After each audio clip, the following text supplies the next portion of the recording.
जिसके परिणाम स्वरूप रिक्रूटमेंट साइकिल की अवधि में या अवधि काल में औसतन 15 महीने से घटकर अब 8 महीने हो गया।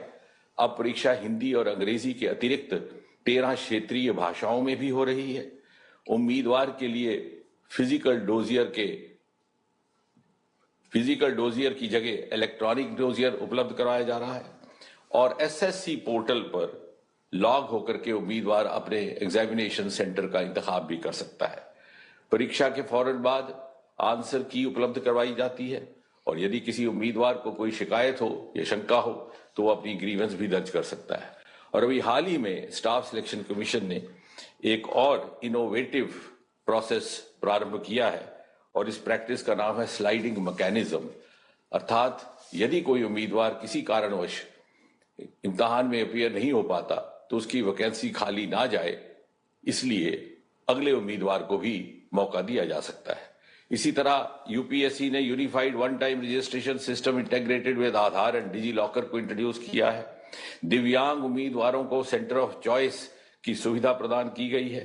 प्रोविजनल आंसर की वेबसाइट पर चढ़ा दी जाती है और अभी पिछले ही साल प्रतिभा सेतु यानी वो उम्मीदवार जो सभी परीक्षाओं में उत्तीर्ण होने के बावजूद भी आखिर में किसी कारण सफल नहीं हो पाते, उनका प्रोफाइल इस पोर्टल पर दर्ज कर दिया जाता है ताकि पोटेंशियल एम्प्लॉयर्स उनको एंगेज कर सके। नियुक्ति के बाद अपनी जिम्मेवारी हेतु अपने आप को प्रशिक्षित करने के लिए मिशन कर्मयोगी प्रारंभ किया गया है, जो अब एक ग्लोबल सक्सेस स्टोरी का रूप धारण कर चुका है। इस मिशन कर्मयोगी के अंतर्गत आई गॉट प्लेटफॉर्म पर अभी तक 1,64,00,000 उम्मीदवार रजिस्टर हो चुके हैं और 4,776 से अधिक कोर्सेज उपलब्ध हैं।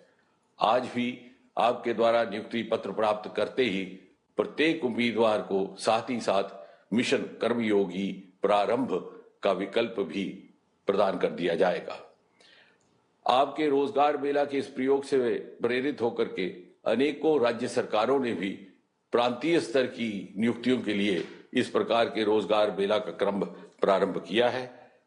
उत्तर प्रदेश, राजस्थान, बिहार, असम, महाराष्ट्र, गुजरात, उत्तराखंड, उड़ीसा, हरियाणा, मध्य प्रदेश, त्रिपुरा इत्यादि राज्यों में अभी तक हुए रोजगार मेला के माध्यम से 5.5-6 लाख से अधिक नियुक्तियां की गई हैं। इसका नतीजा ये भी हुआ है प्रधानमंत्री जी कि देश भर में युवाओं में एस्पिरेशनल सर्ज देखने को मिल रहा है। अब बहुत सारे नौजवान सरकारी नौकरी के बाहर के विकल्पों की तरफ भी रुझान करने लगे हैं। उदाहरण के तौर पर स्टार्टअप्स की संख्या